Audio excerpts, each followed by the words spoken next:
اور امریکن اور مغربی ممالک کے رہنے والے افراد کے لیے بھی الگ مجالس مقرر کی گئیں. اور اسی طرح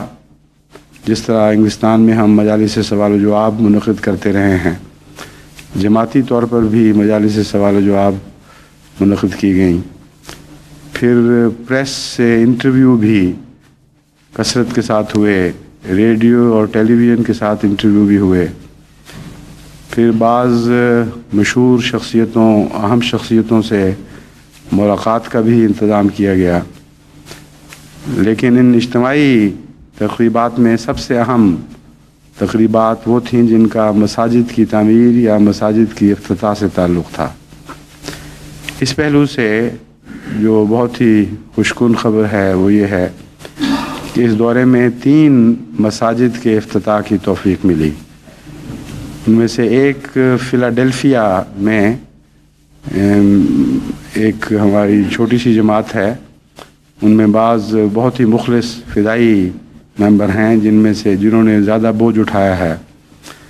اور اللہ کے فضل سے اپنی توفیق سے جیسا کہ نظر آتا ہے، بڑھ کر تو نہیں کہہ سکتے لیکن توفیق کے آخری کناروں تک پہنچ کر بڑی ہمت سے انہوں نے بہت ہی خوبصورت جگہ جماعت کے لیے خریدی، اور وہاں ایک تعمیر کے پہلے سے ایک عمارت موجود تھی، اس پہ مزید کام کر کے مزید اس کا نقشہ بدل کر اس میں ایک مسجد بنائی گئی، مستورات کے لیے الگ، مردوں کے لیے الگ، اور کافی وسیع فلورز یعنی ایسے کمرے ہیں ہال کے قسم کے جن کو مسجد میں تبدیل کیا گیا ہے، اور دیگر ضروریات کا بھی خیال رکھا گیا ہے. چنانچہ اللہ کے فضل سے بہت ہی اچھی جگہ انہوں نے حاصل کر لی ہے. پھر توسان ایک جگہ ہے مغرب کی طرف، وہاں بھی جماعت چھوٹی ہونے کے باوجود بہت ہی خوبصورت اور باموقع مسجد کی تعمیر کی ان کو توفیق ملی، اور وہاں بھی افتتاح کی تقریب ہوئی. پھر پورٹلینڈ شمال مغربی کونے میں حصے میں واقع ہے، یہ اوریگن اسٹیٹ کا دارالخلافہ یا کیپٹل سٹی ہے. اس جگہ بھی خدا کے فضل سے چھوٹی سی جماعت نے بہت ہی پیاری اور بڑی عظیم خوبصورت مسجد بنائی ہے، اور امید رکھتے ہیں کہ آئندہ کئی سالوں تک ان کی ضروریات پوری ہوتی رہیں گی. صرف 4 خاندانوں کی جماعت ہے، امریکہ کی جماعتوں میں غالباً سب سے چھوٹی ہے، اور ان کو یہ تاریخی خدمت کی توفیق ملی کہ سارے امریکہ کے مغربی ساحل میں بیان کیا جاتا ہے کہ یہ پہلی مسجد ہے جس کی پہلی اینٹ اس غرض سے رکھی گئی تھی کہ خدا کا گھر بنے گا. اور سارے مغربی امریکہ کے اندر یہ جو اعزاز ہے اس کے مغربی ساحل کے اندر پہلی مسجد بنانے کا، یہ بہت ہی ایک تاریخی نوعیت کا اعزاز ہے.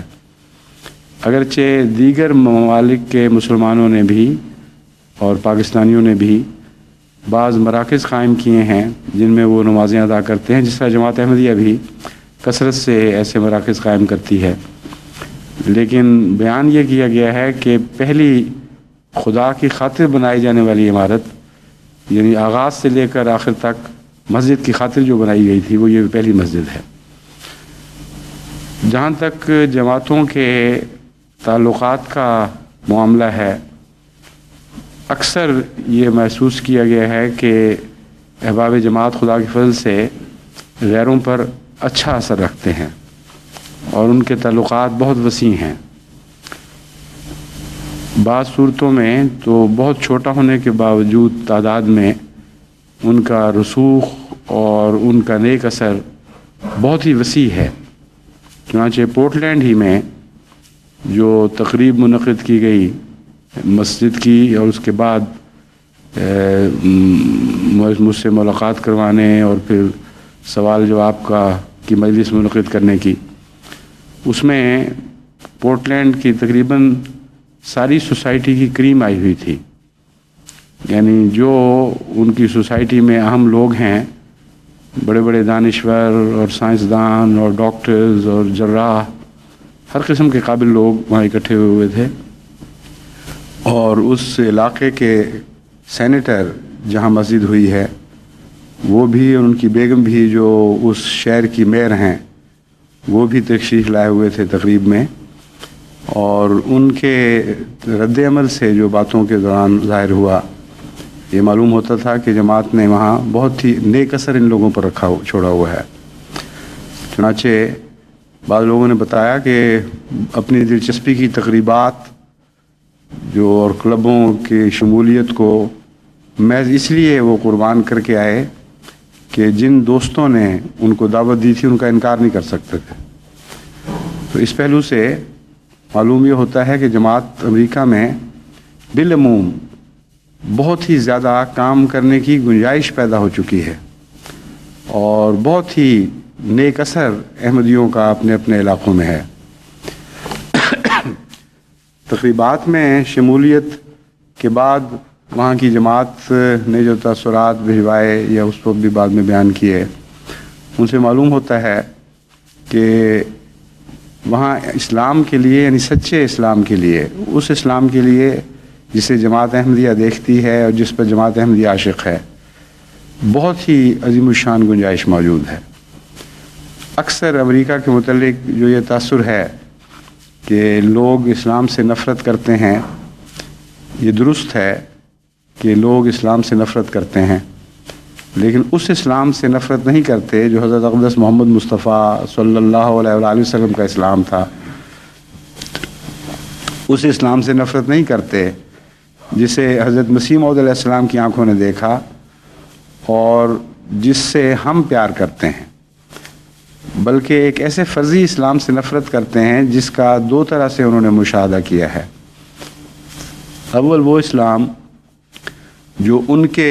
پروپیگنڈا میڈیا، ریڈیو، ٹیلی ویژن اور اخبارات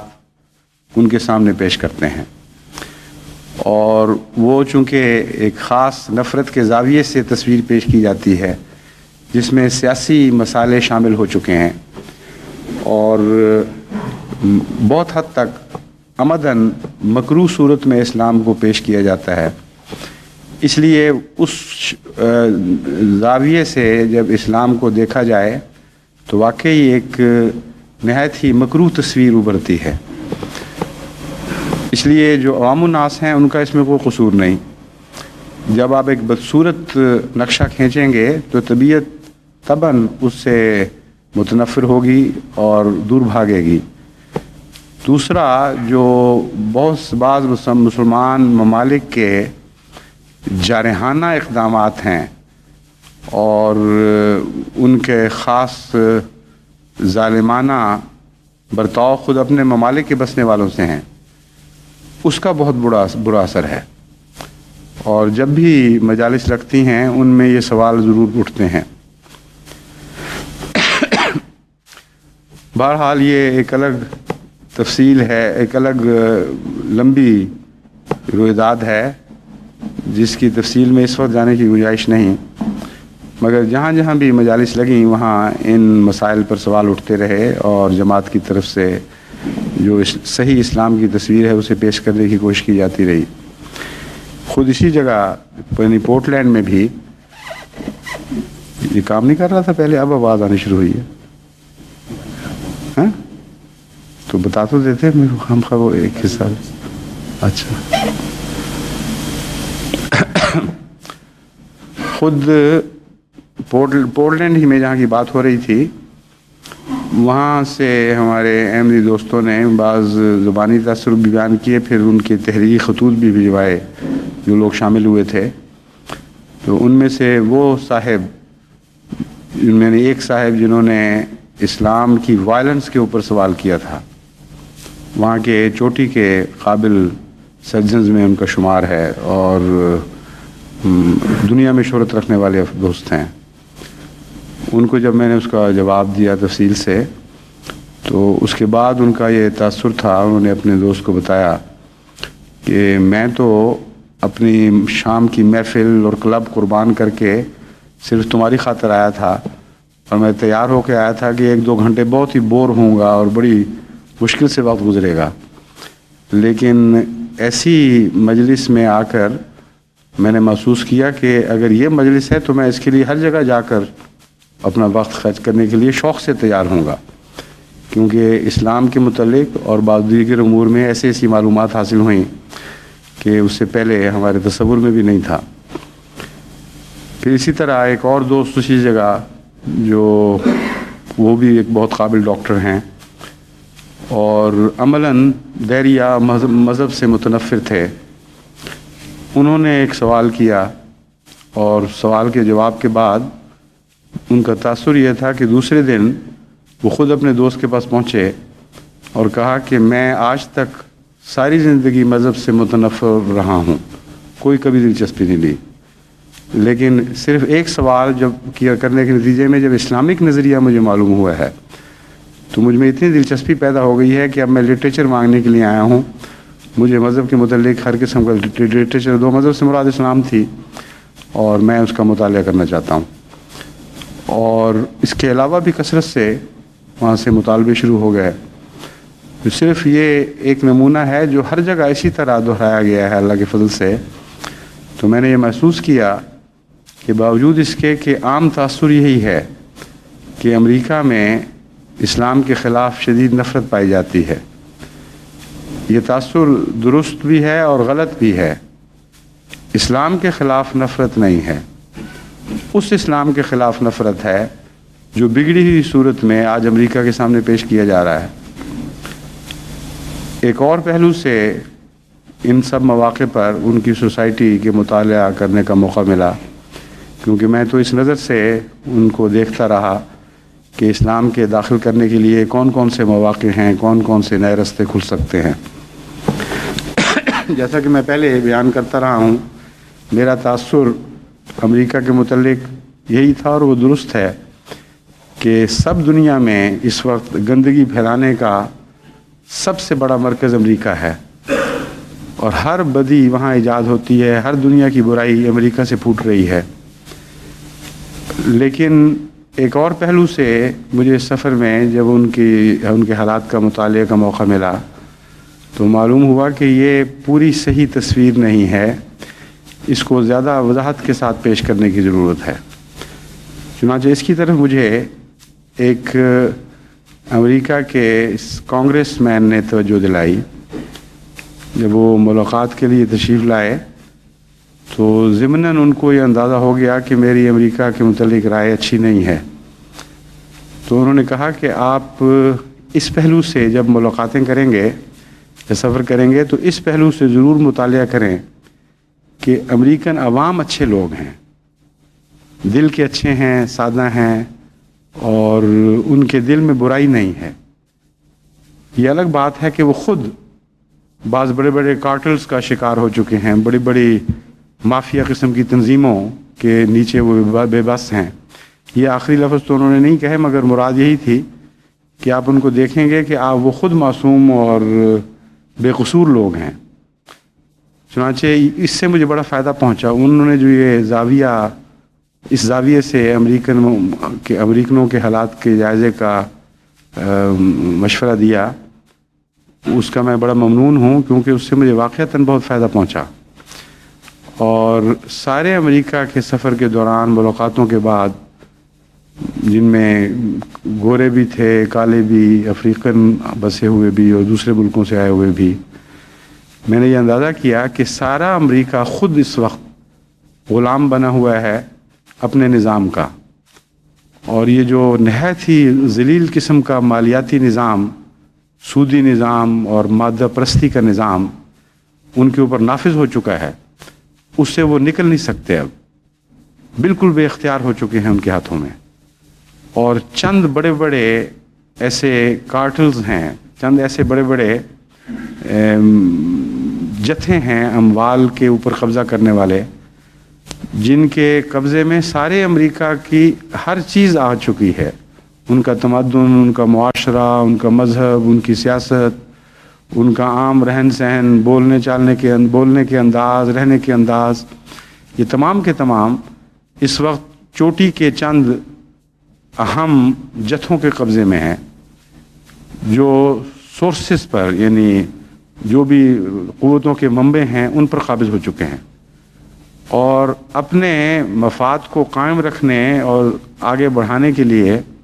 وہ ہر قسم کی بدی امریکن عوام کو دیتے ہیں اور ان کے مزاج کو بگاڑتے، ان کے مزاج کو بگاڑنے کے بعد بگڑی ہوئی چیزیں پھر ان کو مہیا کرنے کی ذمہ داری لیتے. گویا کہ آخری چیز پیسہ ہے، اور وہ پیسہ چونکہ چند لوگوں کے قبضے میں ہے، اس لیے پیسے کی خاطر وہ قوم کی ہر چیز کو قربان کر سکتے ہیں، ان کے مزاج کو، ان کے خیالات کو، ان کی سیاست کو، ان کے بین الاقوامی تعلقات کو. تو بہت ہی مظلوم حالت ہے اس قوم کی اس پہلو سے. اور جب بھی اس مسئلے کو چھیڑا جائے تو فوراً محسوس ہوتا ہے کہ اس کا ایک مبہم سا احساس تو کم از کم ہر دل میں موجود ہے، لیکن بعض لوگوں میں باشعور احساس ہے، شدت سے اس کے خلاف رد عمل پیدا ہو رہا ہے، لیکن وہ نہیں جانتے کہ وہ کس طرح اس مصیبت سے آزاد ہو سکتے ہیں. پھر بین الاقوامی سیاست نے بھی وہاں رخنے ڈالے ہوئے ہیں اور بعض خرابیوں کو بڑھا رہے ہیں. مثلا جن کو کالا امریکن کہا جاتا ہے، ہم ان کو ایفرو امریکن کہتے ہیں، کیونکہ ایفرو امریکن لفظ میں کوئی تذلیل نہیں، لیکن بدبختی سے کالا امریکن کے لفظ کے اندر ایک تذلیل کا پہلو داخل ہو چکا ہے. اس لیے میں ہمیشہ اس اصطلاح سے گریز کرتا رہا اور جماعت کو بھی یہی کہتا رہا کہ اس اصطلاح کو اس لیے گریز کریں کہ بلیک امریکن لفظ میں ایک تذلیل کا، جس طرح پہلے زمانوں میں نگر کے لفظ میں تذلیل کا پہلو پایا جاتا تھا، اس میں بھی داخل ہو چکا ہے، اور ہمیں ایفرو امریکن کہنا چاہیے. تو افریقن امریکنز میں بھی بین الاقوامی سازشیں کام کر رہی ہیں، اور جو سینکڑوں سال کی محرومی کا احساس ہے اس کو مشتعل کر کے خود ان کو اپنے مفاد کے خلاف غلط رستوں پر ڈالا جا رہا ہے، اور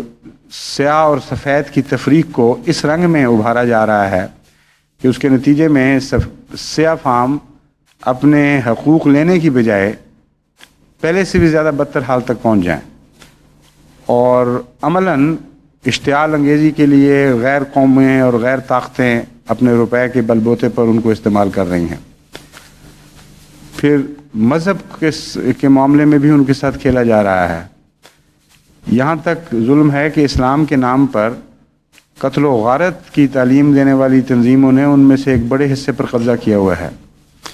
اور مختلف ناموں سے اس وقت اسلامی فرقے وہاں کام کر رہے ہیں،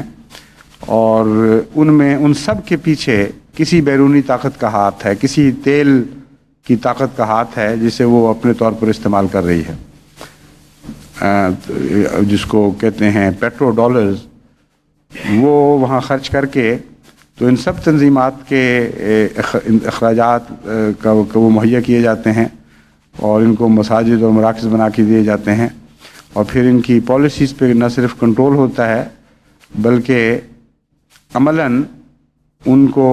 لیڈرشپ بھی باہر سے مہیا کی جاتی ہے،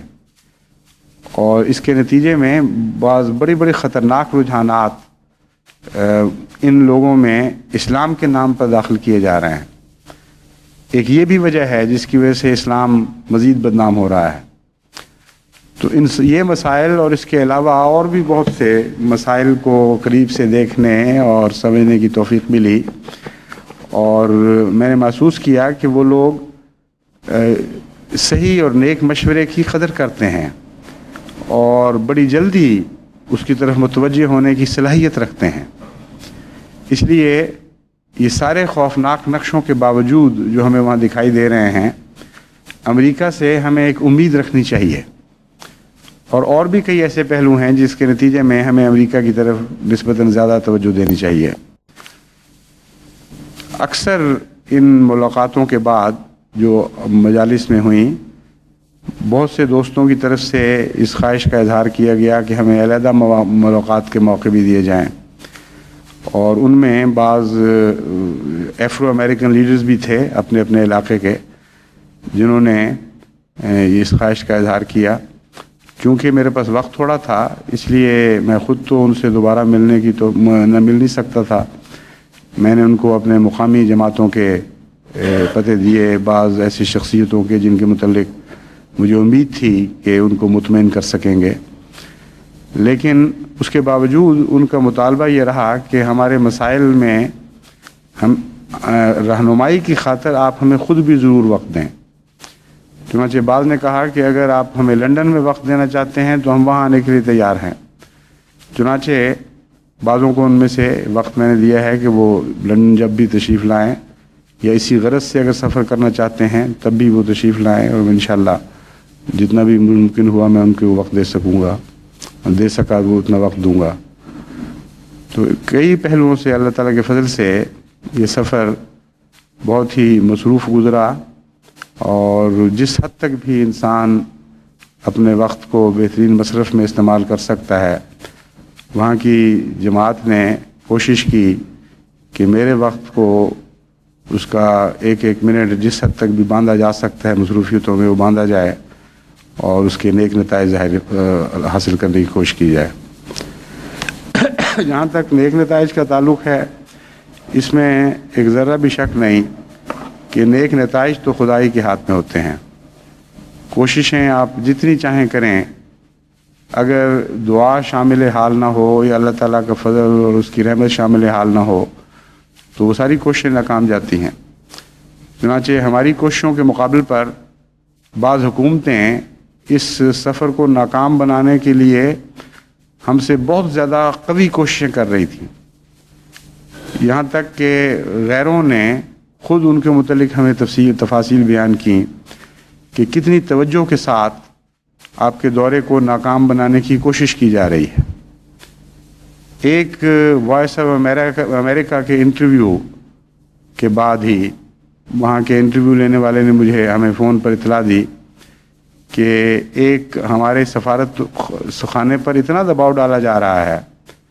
کہ ان کا کوئی انٹرویو وہاں سے براڈ کاسٹ نہ کیا جائے، کہ اب تک ہمیں 6 ٹیلیکس موصول ہو چکی ہیں. اور اس دباؤ کے نتیجے میں اگرچہ میں تو بالکل دبنے والا انسان نہیں ہوں، مگر ہمارا شعبہ جو ہے، شعبے کے بڑے سربراہ وہ ڈر گئے ہیں، اور انہوں نے مجھے کہا ہے کہ اس انٹرویو کو شائع نہ کرو. چنانچہ ہم نے ان سے پوچھا، میں نے خود تو بات نہیں کی، جو مجھے بتایا گیا میں نے ان سے پوچھو کہ پھر انہوں نے کیا فیصلہ کیا ہے. انہوں نے کہا میرا فیصلہ تو یہی ہے کہ میں لازماً اس انٹرویو کو میں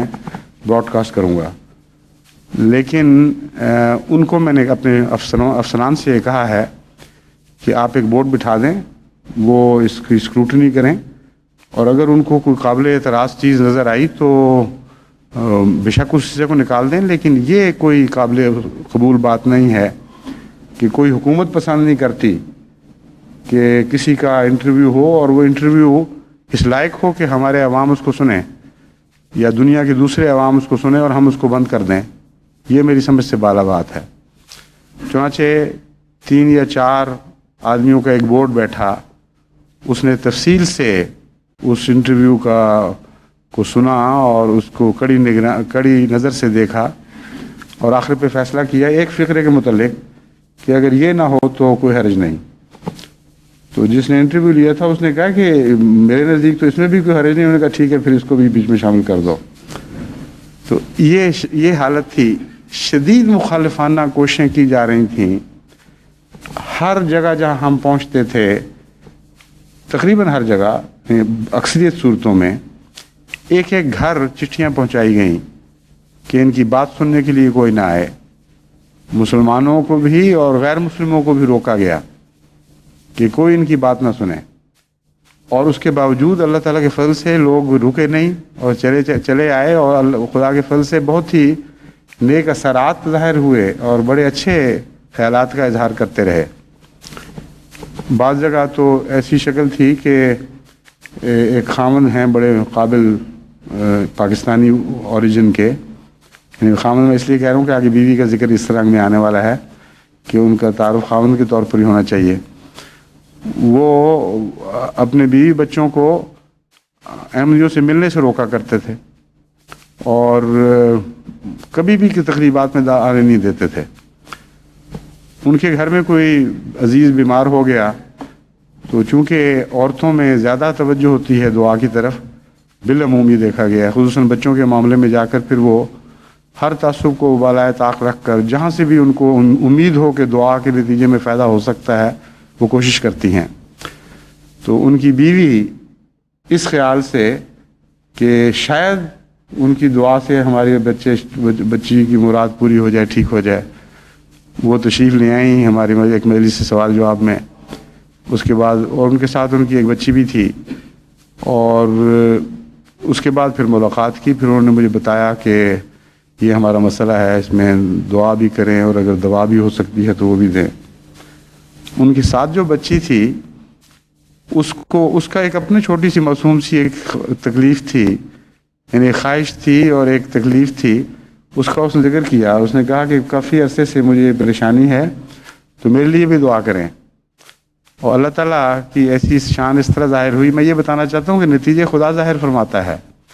کس طرح خدا نے ان کے اس خاندان کے دل بدلنے کے لیے انتظام کیے کہ دوسرے دن ہی اس بچی کی وہ خواہش جس کے پورے ہونے کے کوئی آثار نظر نہیں آ رہے تھے وہ پوری ہو گئی، اور جس رنگ میں ہوئی وہ حیرت انگیز تھا۔ چنانچہ جب اس کے والد کام سے واپس آئے تو اس وقت اس نے یہ راز کھول دیا ان کے سامنے کہ آپ تو منع کیا کرتے تھے، اور یہ واقعہ ہوا ہے، ہم وہاں گئے ہیں اور یہ باتیں سنی اور پھر یہ دعا کروائی، اور یہ دیکھ لیں کہ یہ خدا کے فضل سے پوری بھی ہو گئی۔ تو ان کے والد کا فون آیا، اس بچی کے والد کا، کہ اگلی مجلس میں میں بھی شامل ہونا چاہتا ہوں۔ چنانچہ نئی دوسری مجلس جو غیروں کے لیے تھی خصوصیت سے، یعنی غیروں سے مراد ہے غیر مسلموں کے لیے، بعض اس میں پاکستانی بھی تھے، ان کو بھی بلا لیا گیا، اور اللہ کے فضل سے نتیجہ نکلا کہ جب میں وہاں سے لاس اینجلس کی بات ہے سان فرانسسکو گیا تو انہوں نے اپنے بھائی کو جو وہاں رہتے تھے فون کر کے یہ تاکید کی کہ وہ مجھ سے ضرور ملیں اور اپنی فیملی کو لے کے آئیں۔ چنانچہ انہوں نے بھی وقت لیا اور ان سے بھی اچھی گفتگو ہوئی۔ تو ہر جگہ خدا تعالیٰ اپنے فضل سے دلوں پر تصرف فرما رہا تھا، اور بہت ہی نیک نتائج اس کے ظاہر ہوتے چلے گئے۔ کئی جگہ شروع میں ملنے والوں کا رویہ جارحانہ تھا، ان میں عیسائی بھی تھے اور دوسرے بھی۔ مثلاً ایک پریس کے انٹرویو لینے والے دوست نے بڑے ہی جارحانہ انداز میں اسلام کے خلاف باتیں شروع کیں، اور مسائل کے متعلق اسلام کا عالمی تصور کیا ہے، کس طرح مسائل حل ہوں گے، کس طرح انسان کو پیس ملے گی، کس طرح دنیا میں امن قائم ہوگا، اس قسم کے سوالات تھے۔ اور مسلمان ممالک کے متعلق جو ان کے ذہن میں تصویر تھی اس کے پیش نظر ان کے سوالات میں کافی جارحیت تھی۔ تو ان کو میں نے پہلے ہی جواب دیا، میں نے کہا بڑا آسان طریق ہے، احمدی ہو جائیں آپ تو ساری دنیا میں امن آ جائے گا، اور عیسائی بھی یہودی بھی سب جھگڑے ختم۔ اور وہ پہلے تو ہنس پڑے، سمجھے کہ میں مذاق کر رہا ہوں۔ پھر انہوں نے دوبارہ پوچھا کہ تم سنجیدہ ہو اس جواب میں؟ میں نے کہا ہاں میں نہ صرف سنجیدہ ہوں بلکہ کامل یقین ہے مجھے۔ تو اس نے کہا کہ یہ تو لغو جواب ہے، بالکل بے معنی جواب ہے، یہ تو میں تو نہیں توقع رکھتا کہ اس قسم کا سوال کا جواب یہ ہو۔ میں نے کہا پھر اسی پہ گفتگو ہو جائے کہ بے معنی جواب ہے کہ نہیں، اور میں ساری تفصیل سے آپ کو سمجھاتا ہوں۔ چنانچہ جب ان کو سمجھایا تو جارحیت تو درکنار، ان کے اندر غیر معمولی دوستی پیدا ہو گئی، اور انہوں نے کہا اگر اجازت ہو تو اب جو اس کے بعد آپ کی تقریب ہو رہی ہے مجلس، اس میں بھی میں شامل ہو جاؤں۔ میں نے کہا ہاں ضرور، شوق سے تشریف لائیں۔ چنانچہ وہ اس میں شامل ہوئے، پھر دوبارہ اجازت لے کر قریب آ کے کرسی پہ بیٹھ گئے۔ پھر انہوں نے کہا میں آپ کو ایک بات بتانا چاہتا ہوں، اسلام سے جو مجھے نفرت ہوئی ہے اس کی وجہ یہ ہے کہ میں ایک دفعہ مسلمان ہو گیا تھا، اور مسلمان ہونے کے بعد جن لوگوں کے پلے پڑا، جس قسم کے مسلمانوں سے واسطہ پڑا، غیر ملکوں کا خصوصاً ذکر کیا انہوں نے، غیر ملکی نمائندوں سے، اس سے مجھے شدید جھٹکا پہنچا۔ اور پھر میں نے دعا کی کہ اے خدا، میں تو ہدایت کی خاطر اس طرف آیا تھا، یہاں تو اس قسم کے لوگ ہیں، اس قسم کے ان کے تصورات ہیں، میری فطرت کے خلاف ہے یہ اسلام، تو میری ہدایت فرما۔ کہتے ہیں اس دوران مجھے دھکا لگا بڑی زور سے، اور میں چاروں شانے چت جا گرا، اور اس سے میں نے یہ اندازہ لگایا کہ خدا نے مجھے کہا ہے کہ اس اسلام کو رد کر دو، اور یہ دھکا ملا ہے، اور میں نے اسی وقت پھر چھوڑ دیا۔ اور شروع میں جو میرے سوالات میں ایک جارحیت پائی جاتی تھی، اس کی وجہ یہ تھی کہ ایک پس منظر ہے میری دشمنی اور نفرت کا۔ لیکن آج جو میں نے انٹرویو کے دوران اور اب یہاں مجلس میں باتیں سنی ہیں، میں اب شک میں پڑ گیا ہوں کہ میرا فیصلہ درست تھا یا غلط تھا، اور اس کی تعبیر کیا تھی جو واقعہ میرے ساتھ گزرا۔ اور پھر انہوں نے اس کے ساتھ ایک اور نظارہ بتایا کہ یہ نظارہ بھی میں نے دیکھا، مجھے اس کی تعبیر چاہیے۔ تو جب میں نے ان کو سمجھایا تو ان کی بالکل کیفیت بدل گئی، اور اللہ تعالیٰ کے فضل سے دلچسپی اور بڑھ گئی، یہاں تک کہ انہوں نے کہا کہ آپ اب ٹیلی ویژن پہ انٹرویو کے لیے جا رہے ہیں تو مجھے اجازت ہے میں بھی ساتھ آ جاؤں۔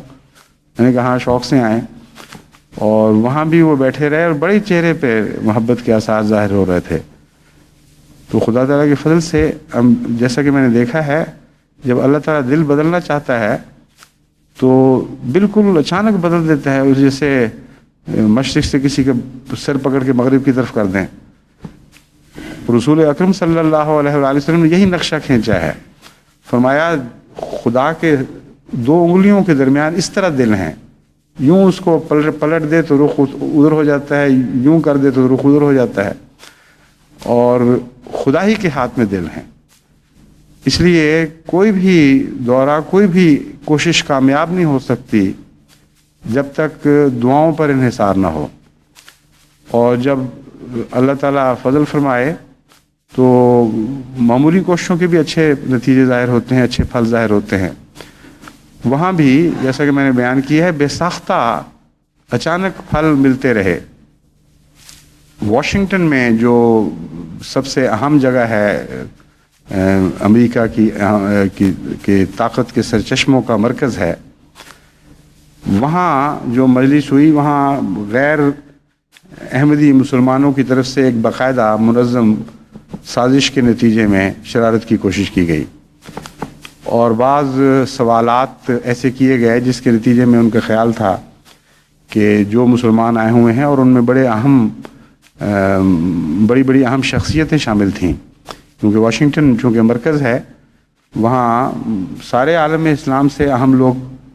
آ کے بسے ہوئے ہیں، اور پاکستان کے نمائندے بھی وہیں ہیں زیادہ تر۔ تو وہاں بڑی منظم سازش کی گئی، اور بعض ایسے سوال اٹھائے گئے جن کے نتیجے میں وہ لوگ سمجھتے تھے کہ دوسرے مسلمانوں پر اگر کوئی نیک اثر پڑ رہا ہے تو وہ فوراً ٹل جائے گا۔ اس کا الٹ نتیجہ خدا نے پیدا کیا ان کے نقطۂ نگاہ سے، اور جتنی کوشش کی گئی جماعت کے اثر کو مٹانے کی، اتنی ہی زیادہ قوت کے ساتھ جماعت کا اثر ظاہر ہوا۔ چنانچہ وہ ابھی مجلس ختم ہونے سے پہلے ہی مستورات کے سیکشن سے مجھے پیغام ملا کہ بعض خواتین ہیں غیر مسلم، وہ آئی ہوئی ہیں، وہ اتنا زیادہ دلچسپی لینے لگ گئی ہیں اسلام میں کہ وہ کہتی ہیں کہ ہماری پیاس نہیں بجھے گی اگر وہ ہمارے پاس آ کر خود بالمشافہ ہمیں موقع نہ دیں گفتگو کا، اور بعض سوال جو ہم وہاں نہیں کرنا چاہتے ہیں ہم یہاں ان سے کرنا چاہتے ہیں۔ چنانچہ مان بعد میں اس مجلس میں گیا، اور ان میں یہودی بھی تھیں، مسلمان بھی تھیں، ہندو بھی، سکھ بھی، عیسائی عورتیں بھی، اور اچھی خاصی ایسی مجلس تھی جو نمائندہ کلاسز کی مجلس ہوتی ہے، نمائندہ طبقات کی مجلس کہلا سکتی ہے، اور بڑی گہری دلچسپی انہوں نے لی۔ اور اس کے بعد جب باہر آیا، ملاقاتیں ہوئیں، تو وہاں بھی دوستوں نے بڑی محبت کے ساتھ بڑے اچھے خیالات کا اظہار فرمایا۔ اس وقت تک کھڑے رہے، وہیں رہے جب تک میں واپس نہیں آ گیا، اور ملاقات کے بغیر باہر نہیں گئے الا ماشاء اللہ۔ اور واپسی کے وقت مجھے پتہ لگا نیو یارک میں کہ ایک خاتون جو اس مجلس میں آئی ہوئی تھیں، امریکن، انہوں نے بیعت کرنے کا فیصلہ کیا ہے، وہ چاہتی ہیں کہ خود آئیں۔ چنانچہ جب بیعت کی، ان سے میں نے پوچھا کہ کیا خاص وجہ تھی آپ کی بیعت کی، تو انہوں نے کہا وہ واشنگٹن کی مجلس میں شامل ہوئی تھی، اور اس میں جو آپ کے اوپر خاص رنگ میں حملے کیے گئے تھے اور کوشش کی گئی تھی کہ آپ کے اثر کو مٹایا جائے، جس طرح آپ نے احمدیت کے دفاع میں جواب دیے، مجھے اسی وقت یقین ہو گیا تھا کہ آپ سچے ہیں اور یہ لوگ جھوٹے ہیں، اور میرے دل میں میخ کی طرح گڑ گئی تھی یہ بات کہ احمدیت سچی ہے۔ پھر کچھ وقت لگا مجھے، کیونکہ میرا معاشرہ مختلف ہے، اور اچانک مذہب بدلنا، پھر اپنی عادات بدلنا، خیالات بدلنا، یعنی طرز رہائش بدلنا، یہ آسان کام نہیں، لیکن اب مجھے توفیق مل گئی ہے۔ اور وہ پہلی مجلس میں ہی برقع پہن کے آئی تھیں، سفید فام امریکن تھیں، لیکن ان کے اندر ایک اور خوشی کا پہلو یہ تھا کہ ریڈ انڈین بلڈ بھی موجود تھا، جس کی ہمیں ضرورت ہے تعارف کی، اور ریڈ انڈین ان کے رشتہ داریوں کے تعلقات بھی ابھی تک قائم تھے۔ تو مجھے تو بڑی تلاش تھی ایسے لوگوں کی جن کے ذریعے ہم ریڈ انڈینز میں بھی داخل ہو سکیں، تو اس پہلو سے میرے نزدیک اس کی بڑی اہمیت تھی۔ لیکن مجھے بتایا گیا کہ جب انہوں نے فیصلہ کیا دوسرے دن بیعت کرنی ہے، تو ساری رات بیٹھ کر برقع سیا اور برقع پہن کر آئیں۔ تو یہ جو اچانک تبدیلی ہیں، یہ انسان کے بس کی بات ہی نہیں ہے، یہ خدا تعالیٰ کے دل کے تصرف میں جو دل ہیں اس کے کرشمے ہیں، اور وہ دل بدلتا ہے اور اچانک اس طرح کایا پلٹ دیتا ہے کہ کس معاشرے سے اٹھی بچی ایک اور نوجوان لڑکی، جب وہ بیعت کی اس نے اور دعا، میں نے کہا آپ دستخط کر دیں اور دعا کر لیتے ہیں اکٹھے، تو اس کے بعد وہ اتنی زیادہ جذباتی ہو گئی تھیں کہ جو خواتین ان کو ساتھ لے کے آئی تھیں، ان کے ساتھ ایک ایک کے ساتھ گلے مل مل کے روتی تھی کہ الحمدللہ آج میری قسمت جاگ گئی، آج مجھے خدا نے یہ دن دکھایا، اور بے انتہا خوشی کے جذبات اور آنسوؤں کی جھڑی لگی ہوئی تھی ان کی۔ تو یہ ایسے پاکیزہ پھل خدا جو عطا فرماتا ہے، اس کے بے انتہا مواقع موجود ہیں، اور ایک جگہ نہیں کئی جگہ ایسے واقعات ہوئے کہ ایک مجلس کے بعد ہی شامل ہونے والوں میں سے کسی نے اظہار کیا کہ ہم بیعت کرنا چاہتے ہیں۔ ایک ہندو نے بھی بیعت کی خدا کے فضل سے، ایک اور جگہ شکاگو میں بھی ایک سفید فام خاتون نے بیعت کی، اور ایک اور دلچسپ واقعہ وہاں یہ ہوا کہ چونکہ واشنگٹن میں سازش ایسی آثار ظاہر ہوئے تھے کہ جس سے معلوم ہوتا تھا کہ مجھ پر حملے کی ایک سازش تیار کی گئی ہے، اس لیے اگرچہ پہلے بھی جماعت کی طرف سے بہت اچھے انتظامات تھے، اور امیر صاحب یونائٹڈ اسٹیٹس اور نائب امیر دونوں نے مل کے سیکورٹی کی طرف بڑی توجہ دی تھی، لیکن اس واقعہ کے بعد وہاں واشنگٹن شکاگو کی جماعت نے یہ فیصلہ کیا کہ باقاعدہ سیکورٹی کی جو ایجنسیز ہیں ان کو بھی حفاظت کے لیے کرائے پر لینا چاہیے، اور جو بھی خرچ ہو، لیکن بہرحال اس قسم کے ہم کوئی خطرہ مول نہیں لے سکتے کہ دوبارہ ایسی شرارت کے متعلق کوئی سوچ سکے۔ چنانچہ وہاں کی ایک تجربہ کار سیکورٹی کی ایجنسی، جس کے افسر پولیس کے ایک پرانے تجربہ کار افسر تھے، ان کو مقرر کیا ہوا تھا، اور چلنے سے 4 دن کا دورہ تھا شکاگو کا۔ چلنے سے ایک رات پہلے وہ پہنچے مسجد، اور انہوں نے کہا کہ میں بیعت کرنی چاہتا ہوں۔ آپ مجھے سیکورٹی افسر کے طور پر دیکھ رہے تھے کہ گویا میں ہوں یا نہ ہوں، میں اپنے کام میں لگا ہوا ہوں، لیکن میں اس نظر سے دیکھ رہا تھا کہ یہ کیا باتیں ہیں اور واقعتاً اس طرح سچائی ہے کہ نہیں، اور 2 دن کے اندر اندر میرے دل کی حالت بدل گئی ہے، اور میں نے فیصلہ کر لیا ہے کہ جماعت احمدیہ جس اسلام کو پیش کر رہی ہے وہی سچا اسلام ہے، اور یہ اسلام ایسا نہیں جس سے میں باہر رہ سکوں، اس لیے مجھے شامل کیا جائے۔ اور پھر اسی رات وہ پھر ہمارے ساتھ نماز عشاء میں بھی شامل ہوئے، اور اللہ کے فضل سے بڑی جلدی پاک تبدیلیاں پیدا ہوتی ہوئی ہم نے لوگوں میں دیکھیں، اور بہت سے نیک اثرات ہیں جو انشاءاللہ لمبے عرصے تک ایک رحمت کے سائے کے طور پر جماعت امریکہ پر رہیں گے۔ اور میں امید رکھتا ہوں کہ جن لوگوں سے واسطے پڑے ہیں اور تعلقات وسیع ہوئے ہیں، ان لوگوں میں جماعت بھی اپنی دلچسپی کو جاری رکھے گی، اور ان میں بہت سے انشاءاللہ تعالی اچھے پھل ہیں جو تیار ہیں، وہ اللہ تعالیٰ کے فضل سے جماعت کی جھولی میں آنے والے ہیں، وہ اس سے باہر جا نہیں سکتے، کیونکہ ملاقاتوں کے دوران بھی اور عمومی سوال جواب کے رجحانات کو دیکھتے ہوئے میں نے یہ تاثر نے یہ اندازہ لگایا کہ جیسا کہ میں پہلے بیان کر چکا ہوں، امریکن عوام کے دل میں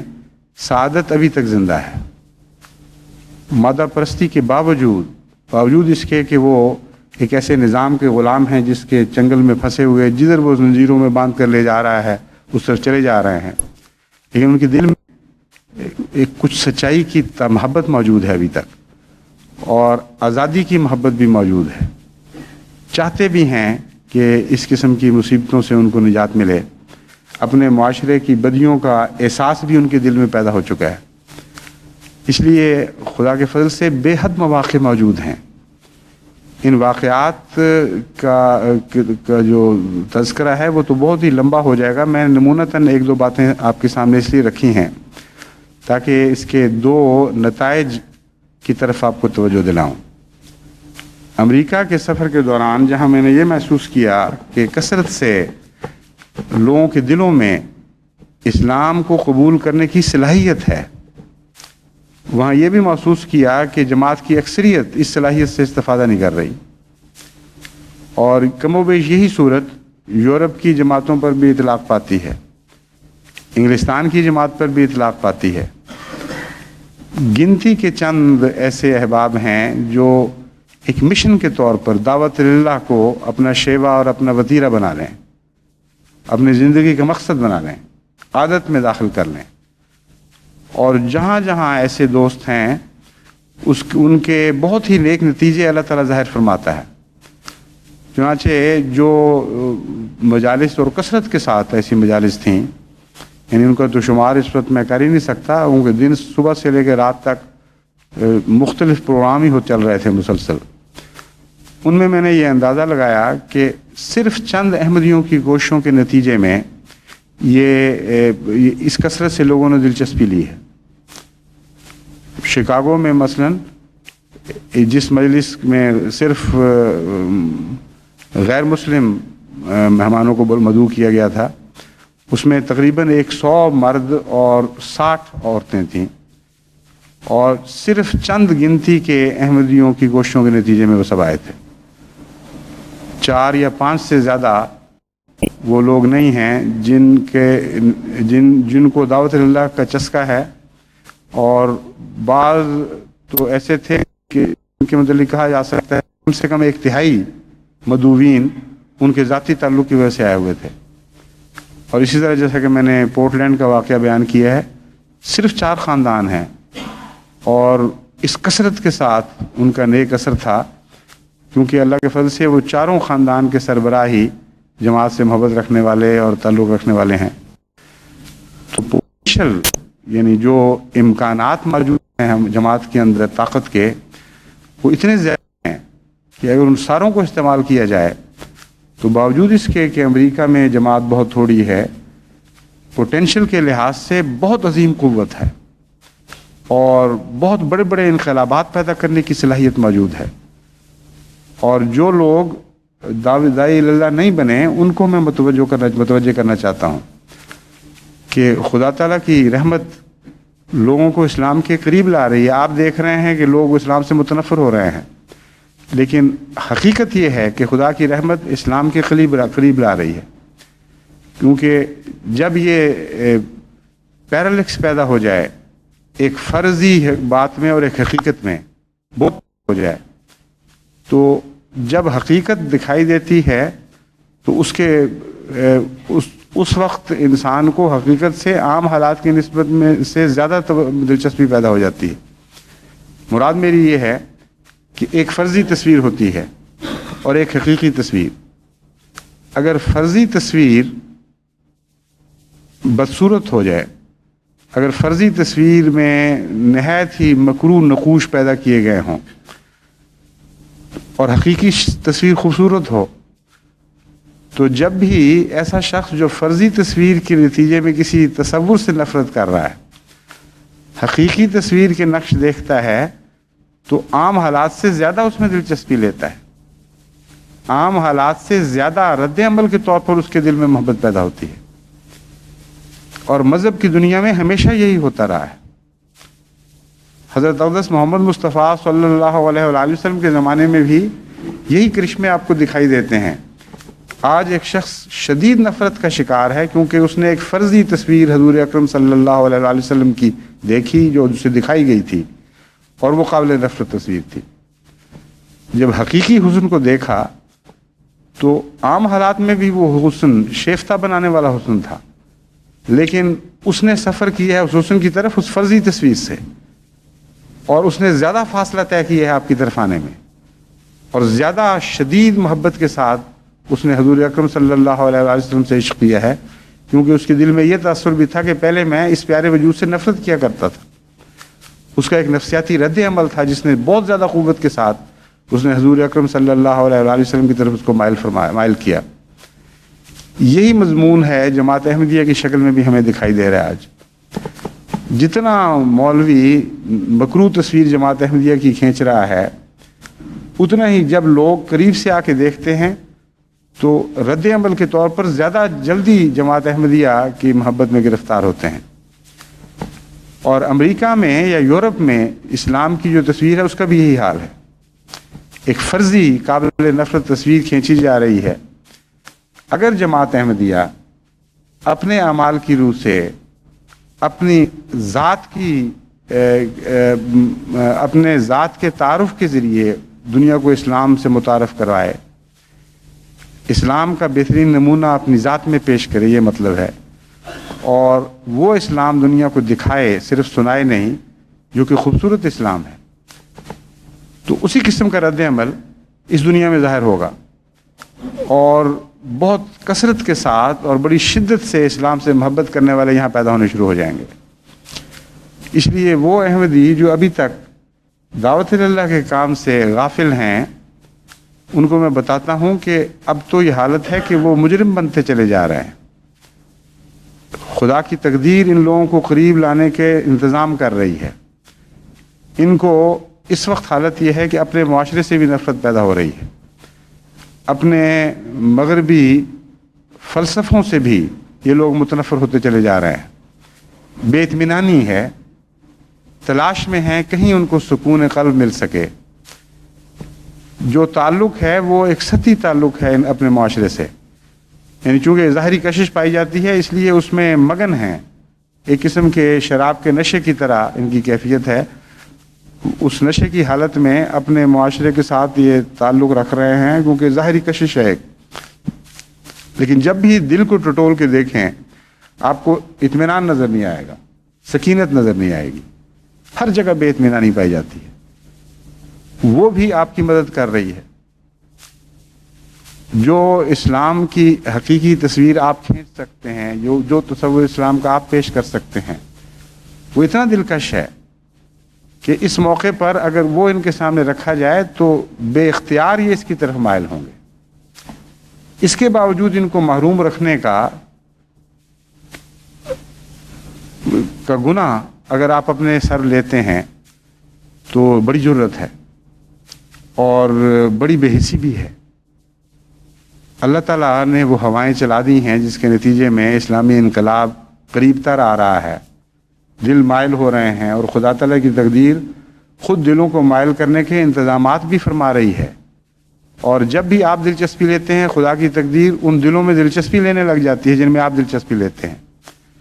ان حالات کے باوجود سعادت سے محروم رہنا یہ نہ عقل کے مطابق ہے، نہ کسی پہلو سے بھی کوئی معقول بات دکھائی نہیں دیتی، اور محرومی نہیں بلکہ گناہ بن جاتا ہے۔ اس لیے میں یورپ میں بسنے والی جماعتوں کو بالخصوص، یعنی یورپ اور امریکہ میں، اور تمام دنیا کی جماعتوں کو پھر یاد کراتا ہوں کہ وہ ہوا چل پڑی ہے جس ہوا کے نتیجے میں اللہ تعالیٰ کے فضل سے اسلام کو بالآخر دنیا پہ غلبہ نصیب ہونا ہے،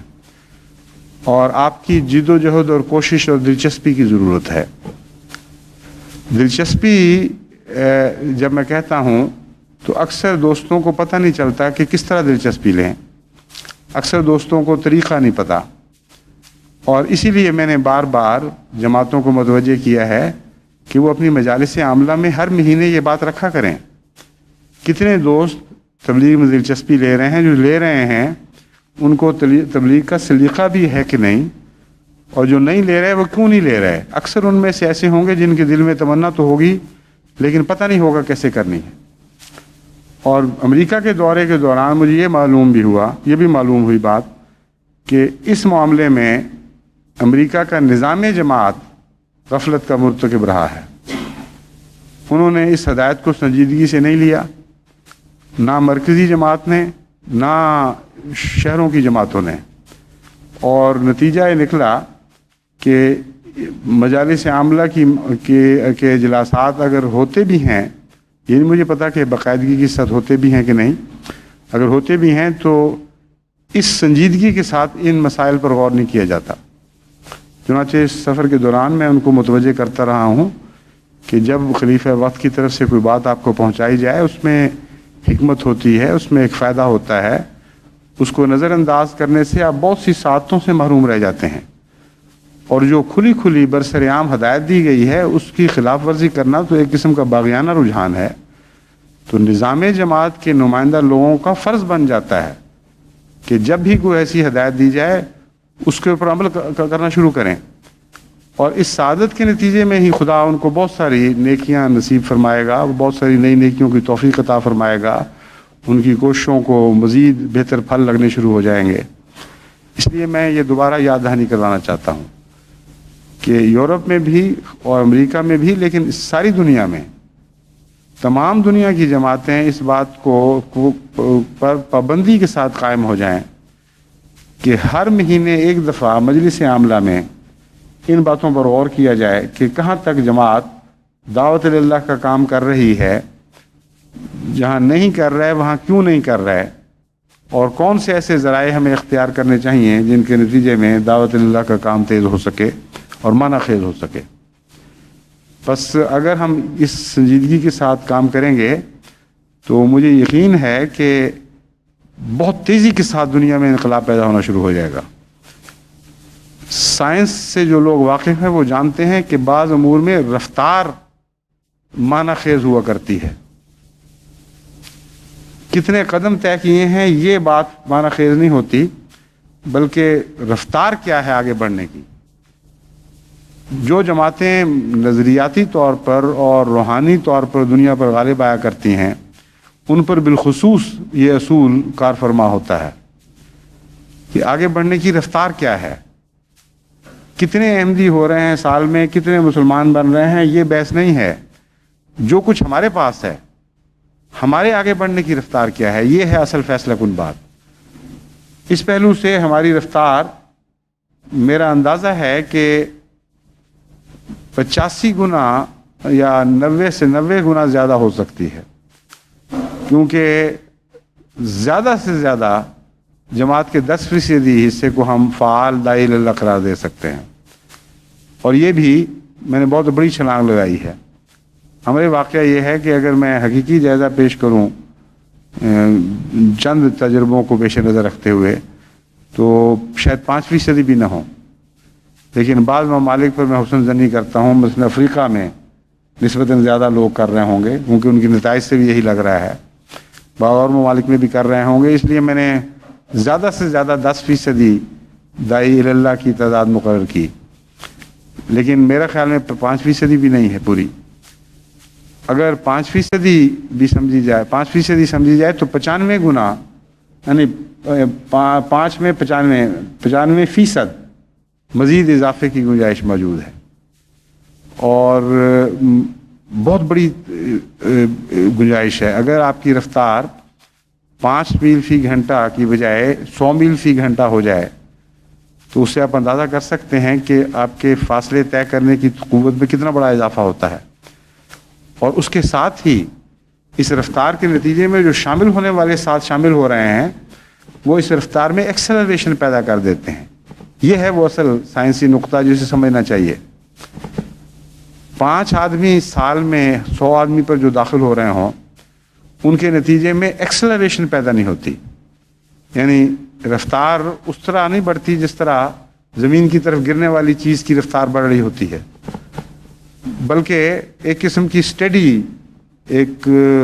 معتدل سی رفتار کی شکل بن جاتی ہے. ایکسلریشن کے نتیجے میں تو ہر اگلی رفتار غیر معمولی طور پر اور بڑھنا شروع ہو جاتی ہے، ہر اگلے گھنٹے کی رفتار اور ہو جاتی ہے، ہر اگلے ہفتے دن اور ہفتے اور مہینے اور سال کی رفتار میں فرق پڑنا شروع ہو جاتا ہے۔ تو 5% ابھی اگر ہیں تو یہ کافی نہیں ہے ایکسلریشن پیدا کرنے کے لیے۔ اگر آپ 100% نہ بھی ہوں، میں یقین رکھتا ہوں کہ اگر 50% احمدی بھی حقیقی معنوں میں داعی اللہ بن جائے تو اتنی تیزی سے دنیا میں اسلام کا انقلاب آنا شروع ہو جائے کہ آپ بھی اس کا تصور نہیں کر سکتے۔ دنوں میں، ہفتوں میں، مہینوں میں کیفیتیں اس طرح تبدیل ہونے لگے ہیں کہ آپ حیران ہو جائیں گے دیکھ کر کہ دنیا کو کیا ہو گیا ہے۔ بہت بڑی طاقت جماعت کو خدا عطا کر چکا ہے، اور یہ طاقت نہ انفرادی طور پر نہیں بلکہ جماعت کے اخلاص کے لحاظ سے ہے۔ چنانچہ میں نے امریکہ کے دورے میں یہ بھی محسوس کیا کہ باوجود اس کے کہ اکثریت داعی اللہ نہیں، لیکن اخلاص اور محبت کے لحاظ سے ہر ایک ان میں سے داعی اللہ بننے کا اہل بن چکا ہے۔ بہت فرق پڑا ہے پہلے کی نسبت۔ جب میں 1978 میں امریکہ گیا تھا، اس امریکہ میں اور آج کے امریکہ میں بہت بڑا فرق پڑ چکا ہے۔ اس وقت اکثر خاندان بے تعلق سے یا تعلق تھا بھی تو ہلکا ہلکا نرم رفتار، نرم گفتار سا تعلق تھا، لیکن اب تو کیفیت یہ ہے کہ دلوں میں جذبے اچھلتے ہوئے میں نے دیکھے ہیں۔ ہر خاندان میں اکثر ممبران، خاندان کے اکثر ممبروں کی جماعت سے محبت کی حالت میں بہت بڑا فرق پڑا ہوا ہے۔ اور خصوصیت سے مجھے خوشی اس بات کی ہوئی کہ احمدی خواتین میں خدمت دین کا جذبہ بہت بیدار ہو چکا ہے۔ غیر معمولی محبت اسلام کی اور اسلام کی خاطر قربانیاں پیش کرنے کی تمنا ان کے دل میں پیدا ہو چکی ہے۔ چنانچہ یہ نظارہ میں نے دیکھا ہے اکثر خاندانوں میں ملاقات کے بعد ان کے مائیں جب بچے پیش کرتی تھیں تو ان بچوں کے اوپر ان کی محنت ہوئی دکھائی دیتی تھی۔ معلوم ہوتا تھا کہ ایک لمبے عرصے سے گھر میں انہوں نے دینی ماحول بنایا ہوا ہے، بچوں کو خدا رسول کی باتیں بتاتی ہیں، فخر کے ساتھ ان سے وہ کلمے سنواتی تھیں، قرآن کریم کی آیات جو یاد کی ہوئی تھیں وہ سنواتی تھیں، دین کی محبت میں محبت کے اظہار والی نظمیں ان کو یاد کروائی ہوئی تھیں، اور بچوں کے دل میں بڑا نمایاں طور پر اسلام کا پیار دکھائی دے رہا تھا۔ تو یہ جو چیز ہے یہ خوشکن بھی بہت ہے کہ باوجود اس کے کہ ہم میں سے اکثر ابھی داعی اللہ نہیں بن سکے، لیکن داعی اللہ بننے کے لیے جو مرکزی طاقت چاہیے محبت اور اخلاص کی وہ موجود ہے۔ اس لیے کوئی فرضی بات نہیں ہے کہ 50% احمدی حقیقتاً داعی اللہ بن جائیں۔ میں یقین رکھتا ہوں کہ 50% احمدی داعی اللہ بننے کے اہل بن چکے ہیں اللہ کے فضل سے۔ سب سے زیادہ ضرورت دعوت اللہ کے لیے ایک جذبے کی ہے، دوسرے دعا کی ہے۔ علم اور دلیلیں اور باقی سب چیزیں بعد کی باتیں ہیں۔ یہ دو باتیں آپ اپنے اندر پیدا کر لیں، جذبہ پیدا کر لیں اور دعا کرنی شروع کر دیں اپنے لیے کہ خدا آپ کو توفیق دے، تو باقی سارے مراحل آسانی سے طے ہو جائیں گے۔ تو امید رکھتا ہوں کہ جماعت اس طرف خصوصی سے توجہ دے گی۔ جہاں تک یورپ کی جماعتوں کا تعلق ہے ان کو بھی نسبتاً زیادہ تفصیل سے منصوبہ بندی کرنی چاہیے۔ اب بہت تھوڑا وقت اگلی صدی کے شروع ہونے میں رہ گیا ہے، اور وہ صدی اسلام کے مستقبل میں بہت ہی اہم کردار ادا کرنے والی ہے، اور آپ یعنی آج کی نسلیں بڑی خوش نصیب ہیں اس لحاظ سے کہ ایک نئے اسلام کے تاریخی دور میں داخل ہونے والی ہیں، ایک ایسے اہم تاریخی دور میں داخل ہونے والی ہیں 1 سال کے اندر، 1.5 سال کے اندر جماعت کے نقطۂ نگاہ سے، اور جو دنیا کی صدی کے حساب ہیں اس لحاظ سے بھی اگلی صدی بہت دور نہیں رہی۔ تو آپ 1-2 سال کے لحاظ سے جماعت کے نقطۂ نگاہ سے یا چند سالوں میں دنیاوی نقطۂ نگاہ سے اگلی صدی میں داخل ہونے والے ہیں۔ خدا کرے کہ ہم میں سے بھاری اکثریت اگلی صدی میں بالکل نئی سج دھج کے ساتھ داخل ہو، ان کے ارادوں میں ایک عظمت پیدا ہو چکی ہو، ان کے حوصلے بلند ہو چکے ہوں، وہ سربلندی کے ساتھ اسلام کے نام کو اور اسلام کے کام کو آگے بڑھانے کے اہل بن چکے ہوں، اور یہ نیتیں لے کر داخل ہوں کہ ہم نے اگلی صدی نہیں ختم ہونے دینی یہاں تک کہ اسلام دنیا میں غالب نہ آ جائے، اور یہ دعائیں کر کے داخل ہونے والے ہوں کہ ہماری نسلیں بھی اس پیغام کو لے کر نئی شان اور نئی ہمت اور نئے استقلال اور جذبوں کے ساتھ آگے بڑھے۔ اس لیے اس صدی کا قریب آنا بھی آپ کے دلوں میں ایک ہلچل مچا دینے والا موقع ہے۔ اس طرف سے، اس لحاظ سے بھی نگاہ کریں کہ آپ کس زمانے میں پیدا ہوئے ہیں جہاں 2 صدیاں ملائی جا رہی ہیں، جو مجمع البحرین ہے، جو ذوالقرنین کے لحاظ سے ایک خاص اہمیت کا زمانہ ہے۔ حضرت مسیح موعود علیہ الصلوۃ والسلام بھی رسول اکرم صلی اللہ علیہ وآلہ وسلم کی غلامی میں ذیلی طور پر ذوالقرنین ہیں، اور آپ ایک پرانے زمانے کو یعنی جاہلیت کے زمانے کو، جبکہ دنیا کی اکثریت اسلام سے غافل تھی،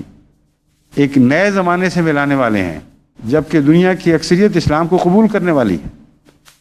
آپ کو اس کام کے لیے چنا گیا ہے، آپ کو اس سنگم پر پیدا کر دیا گیا ہے جہاں یہ 2 صدیاں ملنے والی ہیں۔ ایک وہ صدی جسے اگلی صدی کا انسان پرانے زمانے کی صدی شمار کرے گا جبکہ دنیا کی اکثریت اسلام سے غافل تھی۔ ایک وہ صدی جس میں اللہ تعالیٰ آپ کو توفیق دے گا اور آپ کی نسلوں کو توفیق دے گا کہ اس صدی ختم ہونے سے پہلے اسلام غالب آ جائے۔ بس ان سب باتوں پر نگاہ رکھیں، اپنی خوش نصیبی پر ناز کریں اور اس خوش نصیبی سے فائدہ اٹھائیں۔ اگر ہمت نہیں ہے، خواہش ہے تو دعا کریں تو ہمت بھی پیدا ہو جائے گی۔ بہرحال اب وقت ضائع کرنے کا نہیں ہے، ہم میں سے ہر ایک کو دعوت اللہ کے کام میں مصروف ہو جانا چاہیے۔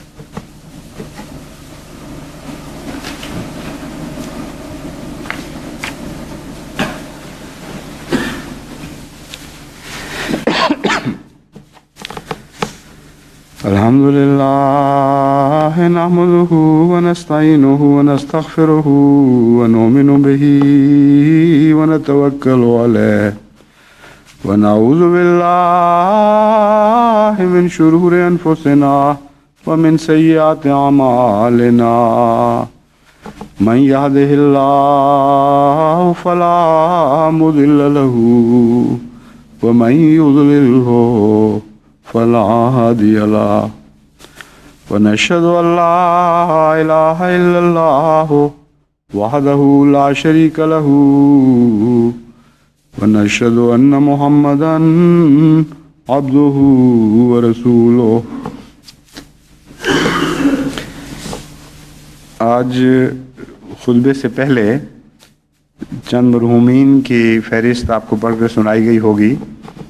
جن کی نماز جنازہ غائب مجھے آج جمعے اور عصر کی نماز کے مان بعد ادا کرنی ہے، یعنی آپ نے اور ہم نے مل کر۔ چونکہ میں سفر پہ رہا ہوں اس لیے بہت سی ڈاک ایسی تھی جو یہاں پڑی رہی، وقت پر نہیں مل سکی، اور ایک لمبی فہرست بن گئی تھی، اس لیے میں نے کہا تھا کہ پہلے ہی آپ کو ان کے ناموں سے آگاہ کر دیا جائے۔ ان میں 3 نام ایسے ہیں جو ایک قسم کی شہادت کا رنگ رکھتے ہیں۔